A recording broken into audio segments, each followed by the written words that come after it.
Welcome guys, कैसे हैं? आशा है अच्छी होंगी।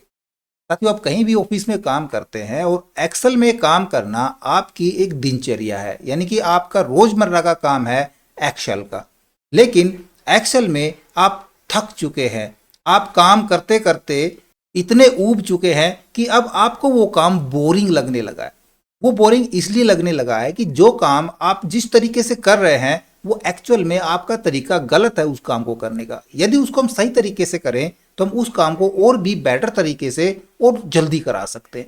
तो ऐसे कौन कौन से काम है जिसको हम गलत तरीके से करते आ रहे थे अभी तक और उनको सही तरीके से कर सकते हैं, किस प्रकार से, ये सारी डिटेल्स इस वीडियो में जानते हैं प्रैक्टिकली। तो इसमें अंत तक बने रहिएगा। नमस्कार साथियों, मेरा नाम है मनोज कुमार और आप देख रहे हैं कंप्यूटर ज्ञान गुरु चैनल। तो चलिए सीख लेते हैं। अभी यहाँ पे देखिए, आपके पास डेटा कुछ इस प्रकार से हो सकता है। ठीक है, डेटा हमारा सिमिलर है और हम इसी का व्यू लेना चाह रहे हैं, मैक्सिमम इतना व्यू लेना चाह रहे हैं। तो इस व्यू के अंदर हमारा ये जो डेटा है ये आगे तक जा रहा है। अब इस डेटा को हमने यहाँ से सिर्फ इतना रखाना है या इतना रखाना है, पीवट तक हमने रखाना है सिर्फ यहाँ तक। तो मैनुअल तरीके से हम इसको करते हैं। किस प्रकार से करेंगे, हम इस डेटा पे रहते हैं और डेटा में हमने पीवट तक रखना है। टेबल से आगे का डेटा हम यहाँ से करेंगे कंट्रोल एक्स, एंटर प्रेस कराएंगे और यहाँ पे करा देंगे पेस्ट। फिर से हमने यहाँ पे यहाँ तक रखना है, तो वाइज के बाद हम फिर से डेटा को यहाँ से कॉपी कराएंगे, कंट्रोल एक्स, एंटर प्रेस कराएंगे और पेस्ट करा देंगे। अब सोचिए, यदि ये हमारे पास काफ़ी बड़ा डेटा हो तो इस प्रकार से काम करने में हमको बहुत सारा समय लगेगा और यही काम होते हैं थकाऊ और उबाऊ काम, जो करते करते हम बोर हो जाते हैं। तो इसको मैं अंडू करा देता हूं। इस प्रकार का काम यदि हमने कराना है तो सबसे पहले आपने डिसाइड करना है कि ये डेटा आपको कितनी दूर तक चाहिए, यहाँ तक चाहिए या यहाँ तक चाहिए। तो जितना भी डेटा चाहिए उतने ही हम यहाँ पे कॉलम सेलेक्ट कराएंगे और नीचे कितना जा सकता है डेटा उतना नीचे तक सेलेक्ट करा देंगे। सीधा हम होम में चले जाएंगे। होम के अंदर आपको यहाँ पे मिल रहा होगा फिल का ऑप्शन, फिल पे क्लिक कराएंगे और इसको करा देंगे जस्टिफाई क्लिक। देखो, ये एक ही झटके में यहाँ पे हो जाता है। या फिर इस प्रकार का डेटा है, आपने उसको सिर्फ यहां तक रखना है सिर्फ, देन फिर से हम जाएंगे फिल के अंदर और इसको हम फिर से करा देंगे जस्टिफाई फिल। तो ये डेटा हमारा मल्टीपल रो से या मल्टीपल सेल से एक ही सेल के अंदर फिल हो जाएगा। देखिए, सबसे पहले मैं आपको एक चीज दिखाता हूं। आप डेटा मेन्यू में यहाँ पे जाएंगे, डेटा के अंदर आपको मिलेगा यहाँ पे क्वेरी एंड कनेक्शंस के अंदर वर्कबुक लिंक का। अब आपके पास यदि थोड़ा सा लोअर वर्जन है तो आपको यहाँ पे एडिट लिंक के नाम से भी मिल सकता है। तो एडिट लिंक मिले या वर्कबुक लिंक मिले, ये देखो अभी यहाँ पे हाईलाइट हो रहा है। इसका मतलब बहुत सारे लिंक हमारे क्रिएट हुए हैं। कौन से लिंक? एक्सटर्नल लिंक क्रिएट हुए हैं। यहाँ पे क्लिक करके देखते हैं हम। देखो, यहाँ पे हमारे पास 2 लिंक है। इस प्रकार से बहुत सारे लिंक आपके पास हो सकते हैं जिनकी आपको जरूरत नहीं है, जिसकी आवश्यकता नहीं है।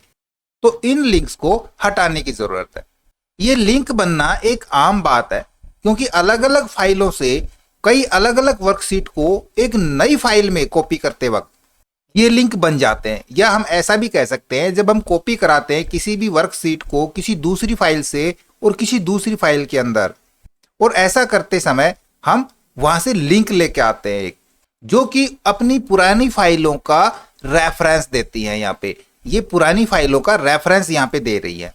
बट हमको इस चीज की जरूरत नहीं है और ना ही हमारा कोई इरादा है इस प्रकार के लिंक क्रिएट करने का। तो देखिए, हम एक काम करके देखते हैं और देखते हैं कि लिंक किस प्रकार से बनते हैं। देखो, अभी ये लिंक डिसेबल है क्योंकि यहाँ पे हमारा कोई भी लिंक नहीं बना हुआ है। अब इधर देखिए, मेरे पास एक फाइल है, एक समरी फाइल है जिसके अंदर मैंने कुछ कैलकुलेशन की हुई है। यहाँ पे फॉर्मूले लगाए हुए हैं और ये फॉर्मूले हमारी एक मास्टर सीट से आ रहे हैं। ये मेन सीट है मेरे पास। इस मेन सीट के अंदर यहाँ पे मेरे पास डेटा है, जहां से मैंने ये डेटा यहाँ पे उठाया है। फॉर्मूला बार में देख सकते हैं मैंने किया यहाँ पे वी लुकअप। लुकअप वैल्यू में हमने यहाँ पे डाला है प्रोडक्ट का नाम और टेबल एरे के अंदर हमने मेन फाइल का A2 से B10 सेल हमने यहाँ पे लिए हैं। ये मेन फाइल का A2 से B10 है यहाँ पे। इसी प्रकार से यहाँ भी हमने वी लुकअप का फॉर्मूला लगाया। अब मैं इस फाइल को नहीं, इस सीट को किसी दूसरी फाइल में ले जाना चाह रहा हूँ। इस फाइल का नाम है डूइंग रॉन्ग। ठीक है, यहाँ पे देख रहे हैं डूइंग रॉन्ग फाइल है। इसको दूसरी हम फाइल में लेके जाएं, इस सीट को, इस फाइल की सीट को। देन हम यहाँ पे राइट क्लिक यूज कराते हैं, हम करेंगे मूव और कॉपी पे क्लिक और यहाँ से हम इसकी कॉपी क्रिएट कराते हैं। और कहाँ पे मैं इसको करा देता हूँ, माई कलेक्शन वाली फाइल के अंदर, और ओके करा देता हूँ। देखो ये समरी रिपोर्ट मेरे पास यहाँ पे माई कलेक्शन वाली फाइल के अंदर आ गई, और इसमें भी मेरे पास एक मेन फाइल है, इसमें प्राइस मेरे पास अलग दिए गए हैं, जबकि यहाँ पे प्राइस आ रहे हैं उस फाइल के। देखो यहाँ पे उसका नाम भी आ रहा है, ये लिंक कौन सी फाइल से उठा रहा है, ये उठा रहा है डूइंग रॉन्ग वाली फाइल से, इस फाइल की मेन वाली सीट से ये डेटा ले रहा है, जबकि हमको ये नहीं चाहिए, हमको डेटा चाहिए इसी फाइल की मेन वाली सीट से यहाँ पे फॉर्मूला लगाना है। तो ये काम हम मैनुअल भी कर सकते हैं, यहाँ से हम ये हटा सकते हैं और ये इसका ले लेगा, बट हमने ये मैनुअल नहीं करना है, क्योंकि यदि एक आध फाइल या एक आध सीट का काम हो तो मैनुअल कर लेंगे, और ये काम हमको करना पड़ता है बार बार, और उस स्थिति में जब हमारे पास फॉर्मूले अलग अलग टाइप के हों। अभी हमने पास सिंगल फॉर्मूला लगाया है सिर्फ VLOOKUP का, मल्टीपल टाइप्स के फॉर्मूले हो सकते हैं, मल्टीपल सीट्स हम लेते हैं, और वो भी बहुत सारी अलग अलग फाइलों से। तो हमारे पास देखो यहाँ पे अब लिंक चालू हो गया, तो यहाँ पे ये दिखाएगा, ये दिखा रहा है डूइंग रॉन्ग वाली फाइल से ये सारा डेटा उठ के आ रहा है, यानी कि लिंक हमारा कहाँ से बन रहा है, रेफरेंस मिल रहा है इसको डूइंग रॉन्ग वाली फाइल का, हमने रेफरेंस इसको देना है माई कलेक्शन वाली फाइल का। देन हम यहाँ पे इसी जगह पे क्लिक कराएंगे और करेंगे चेंज सोर्स। सोर्स के अंदर हम अपनी इसी फाइल का नाम डाल लेंगे, हम चले जाते हैं ब्राउज पे, अपनी फाइल को ब्राउज करा लेते हैं, हमारी इस फाइल का नाम है माई कलेक्शन। हम यहाँ से माई कलेक्शन फाइल को लेंगे, ओके करा देंगे। देखो जैसे ही ओके कराया वहां से लिंक ऑटोमेटिक रिमूव हो गया, हमको रिमूव कराने की जरूरत नहीं है, और डेटा हमारा कहां से उठ के आ गया, इस मेन वाली सीट का, यानी कि इसी फाइल की मेन वाली सीट का डेटा हमारे पास उठ के आ गया। पहले कुछ और प्राइस थे, अब प्राइस हमारे पास ये आ चुके हैं। या फिर हम ये नहीं करना चाहते, हम सिर्फ लिंक को रिमूव करना चाह रहे हैं, तो उसके लिए हम यहाँ पे लिंक पे क्लिक कराएंगे और हमने सोर्स नहीं देना है, हमने चेंज सोर्स की बजाय हमने यहाँ से ब्रेक लिंक करा देना है। लिंक ब्रेक हो जाएगा और हमारा वो फॉर्मूला रिमूव हो जाएगा। अब यहाँ पे कोई फॉर्मूला नहीं रहेगा, जब फॉर्मूला नहीं रहेगा तो हमारा रेफरेंस भी खत्म हो जाएगा, और जैसे ही कोई भी रेफरेंस खत्म करते हैं हम तो ये डिसेबल हो जाता है, ये काम नहीं करता है। अब देखिए, आप देख रहे हो इधर डेटा आपके पास इस फॉर्म में भी हो सकता है ना। और अब हमको यहाँ पे चाहिए टोटल, इधर हमने टोटल कराना है इन सभी का, हर साल की सेल का, 2021 की टोटल सेल, 2022 की, 2023 की, सभी का टोटल हमको यहाँ पे चाहिए। तो हम यहाँ पे यूज करेंगे फंक्शन सम, ब्रैकेट स्टार्ट करेंगे, और हमको सम किनका चाहिए, हमको सम इनका चाहिए। यहाँ से हम सेलेक्ट कराना स्टार्ट करते हैं। जैसे नीचे जाते हैं, देखो जहाँ भी ये मर्ज सेल था वहां पे डेटा हमारा फैल जाता है, हम इस प्रकार से सेलेक्ट कराएंगे।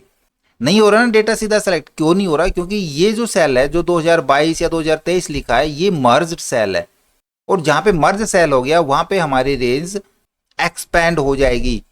तो इसको मैनुअल करा सकते हैं, ब्रैकेट कॉल क्लोज करा देता हूं। मैनुअल कराने के लिए देखो हमारे पास ये बी कॉलम है, यदि हम यहाँ पे आके बी का यूज कराएं तो देखो सिर्फ यही कॉलम सेलेक्ट है, एंटर प्रेस करा देंगे तो टोटल हमारे पास 16,435 जो इन सभी की सेल यहाँ पे आ जाएगी।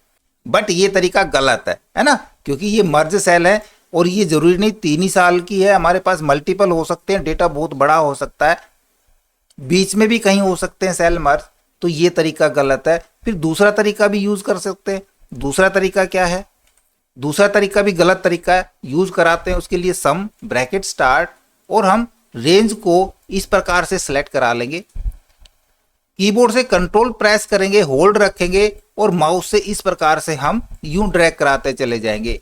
बट ये प्रोसेस भी काफी लंबा प्रोसेस है और थका देने वाला प्रोसेस है। एंटर प्रेस कराएंगे, रिजल्ट हमारा इससे भी आ जाएगा। बट हम एक काम कर सकते हैं कि हमको ये चीजें तो सेंटर में ही चाहिए और सम भी आसानी से हो जाए, तब हम इनको मर्ज नहीं कराएंगे, हम यहाँ से इनका मर्ज हटा देते हैं।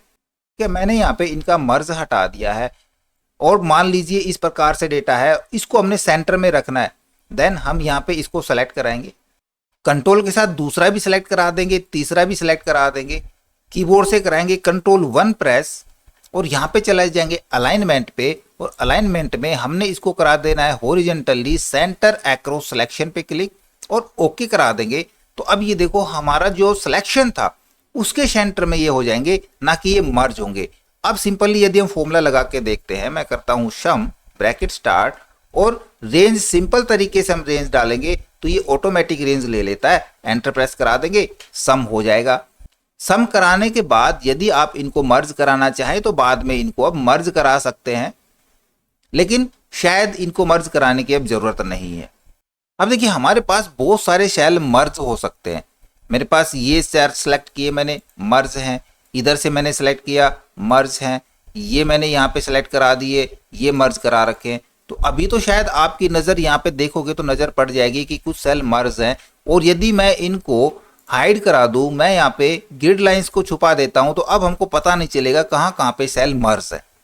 हमने मर्ज सेल को हाईलाइट कराना है या मर्ज सेल देखने कहाँ कहाँ पे हैं, तब हम यहाँ पे यूज कराएंगे कीबोर्ड से कंट्रोल F फाइंड के लिए। ऑप्शन में चले जाएंगे, यहाँ पे फाइंड व्हाट के अंदर हमने कोई भी करेक्ट कोई वर्ड नहीं डालना है, हम सीधा फॉर्मेट पे चले जाएंगे और यहाँ से चुन लेंगे फॉर्मेट को। फॉर्मेट के अंदर आपको यहाँ पे दिख रहा है देखो मर्ज सेल्स, हम इसको चेक करा देंगे और करा लेंगे ओके। देखो यहाँ पे मर्ज सेल हमारे दिखेंगे। मैं यहाँ पे इसको थोड़ा सा ऊपर उठा लेता हूँ, करा लेता हूँ फाइंड नेक्स्ट। देखो ये मर्ज सेल थे, कितने सेल मर्ज थे, ये 4 सेल मर्ज थे। फिर से कराता हूँ फाइंड नेक्स्ट, देखो ये हमारे सेल मर्ज हो रखे हैं। फाइंड नेक्स्ट, ये सेल मर्ज हो रखे हैं। यहाँ पे मेरे पास फोकस सेल का ऑप्शन चालू हो रखा है, मैं इसको हटा देता हूँ फोकस सेल को, तो आपको इस प्रकार से नजर आएंगे। फाइंड नेक्स्ट, इसको भी मैं फोकस सेल हटा देता हूँ। फाइंड नेक्स्ट, इसका भी फोकस सेल हटा देता हूँ। ठीक है, तो इस प्रकार से हम मर्ज सेल को फाइंड कर सकते हैं।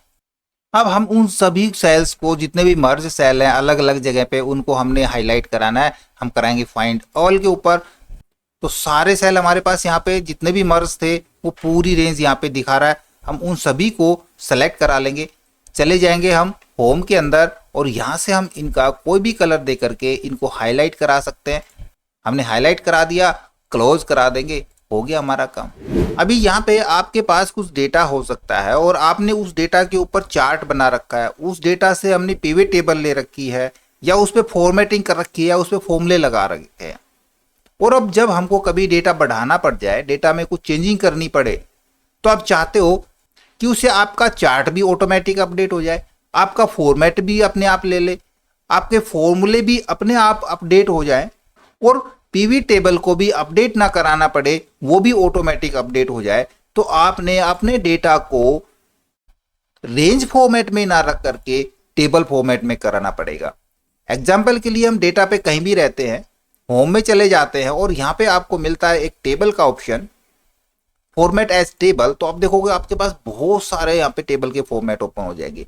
जिस भी फॉर्मेट को हम रखना चाह रहे हैं उस पर हम क्लिक कराएंगे तो यहाँ पे आपके पास एक विंडो ओपन होगी, क्रिएट ए टेबल। ये काम यदि आप ऑप्शन में जाके नहीं करना चाहते हैं तो इसकी शॉर्टकट है कंट्रोल टी, आप कंट्रोल टी का यूज करेंगे।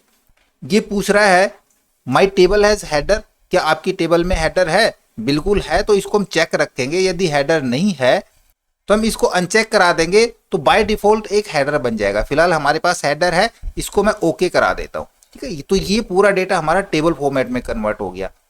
अब हमको ये फॉर्मेटिंग नहीं चाहिए तो हम अपनी फॉर्मेटिंग बना सकते हैं, कोई भी हम दूसरी फॉर्मेटिंग ले सकते हैं। नहीं चाह रहे हम सिंपल चाह रहे हैं तो सिंपल फॉर्मेटिंग ले सकते हैं, बट डेटा हमारा अभी भी टेबल फॉर्मेट के अंदर है। अब हम यहाँ पे कोई भी एक नया डेटा ऐड कराते हैं। देखो यहाँ पे मैं दिखाता हूँ आपको डेटा दूर से जा करके, तो देखो यहाँ पे फॉर्मेट अलग है, साइज भी अलग है। देखो यहाँ पे इसके नज़दीक भी चल के देखता हूँ तो साइज इसका 11 है और टेबल के अंदर मेरा साइज 14 का है। हम यहाँ पे कोई भी नया डेटा एंटर कराते हैं, मैं डेटा एंटर कराता हूँ यहाँ पे मिल्क एंड आगे चलेंगे। देखो यहाँ पे आप एक चीज नोटिस करोगे, ये इसने ऑटोमेटिक ये फॉर्मेट उठा लिया जो हमारे पास टेबल के अंदर था।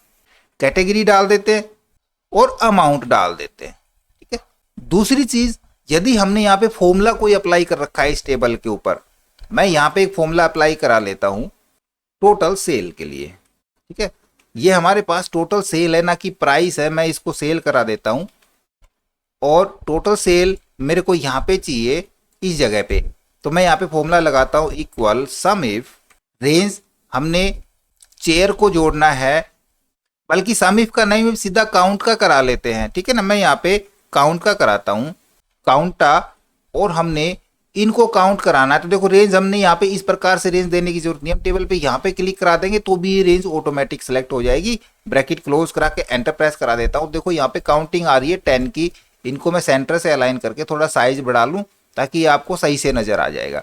अब हम कोई नई एंट्री करते हैं, मैं यहाँ पे एंट्री करा देता हूँ लैपटॉप की। तो एंटरप्राइज से आगे टैब से आगे चलेंगे तो देखो यहाँ पे ऑटोमेटिक फॉर्मेट उठा लिया और हमारे पास ये टोटल काउंटिंग भी यहाँ पे बढ़ चुकी है, यानी कि फॉर्मूला भी ऑटोमेटिक अपडेट होता है। जब हम कोई दूसरा आइटम यहाँ पे लिखे, मैं फिर से लैपटॉप लिखता हूँ, देखो यहाँ पे 12 आइटम हो चुके हैं। अब टेबल का एंड भी आपको पता चलेगा।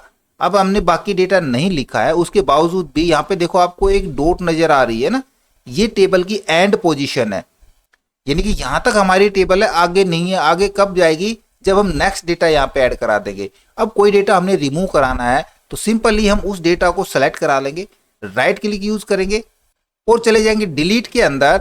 डिलीट में से करेंगे हम टेबल रो को डिलीट। क्लियर? इसको डिलीट करा देंगे तो वो पूरी रो डिलीट हो जाएगी और हमारी टेबल पे कुछ फर्क नहीं पड़ेगा। देखो अब टेबल का एंड हमारा इस पोजीशन पे दिखा रहा है। हमने कोई चार्ट ले रखा है तो हम इंसर्ट कराते हैं कोई भी एक कॉलम चार्ट। मैं डेटा ले लेता हूं कॉलम चार्ट के लिए, ये डेटा ले लेता हूं और कोई भी एक कॉलम चार्ट हमने इंसर्ट करा लिया तो चार्ट हमारे पास बन के आ गया। अब चार्ट पे क्या फर्क पड़ता है? अभी देखो लास्ट आइटम हमारे पास फूड है, यहाँ पे दिख रहा है फूड। मैं इस फूड की क्वांटिटी 122 की बजाय यदि 500 करा देता हूं तो देखो यहाँ पे इसका साइज बढ़ जाता है। या फिर कोई नया आइटम मैं इधर जोड़ू, मैं ट्रांसपोर्ट यहाँ पे जोड़ता हूं, देखो यहाँ पे एक ट्रांसपोर्ट के नाम का एक और कॉलम यहाँ पे बनना स्टार्ट हो गया और जो भी हम इसकी वैल्यू डालेंगे तो इसकी वैल्यू भी यहाँ पे जुड़ जाएगी। तो यदि हम अपने रेंज फॉर्मेट डेटा को टेबल फॉर्मेट में कन्वर्ट करा लेते हैं तो इस डेटा के आधार पे हमने जो भी काम किया होगा वो बाकी सारा काम हमको रिफ्रेश या अपडेट कराने की जरूरत नहीं पड़ेगी, वो ऑटोमेटिक अपडेट होता रहेगा। तो आज के जो मैंने काम करने के तरीके बताए हैं, ये सारे तरीके आपको कैसे लगे? क्या आप पहले से यूज करते थे या नहीं करते थे? जैसा भी था हमें कमेंट्स में लिख करके बताएं और अपनी ओपिनियन हमसे शेयर करें। आई होप वीडियो आपको जरूर अच्छा लगा होगा। इसी प्रकार अच्छे अच्छे वीडियो देखते रहने के लिए लगातार हमारे साथ बने रहे। हमारे वीडियोस को ज़्यादा से ज़्यादा हम दोस्तों में शेयर करें, हमें लाइक करें और यदि नया अपन चैनल पे तो हम सब्सक्राइब जरूर कर लें।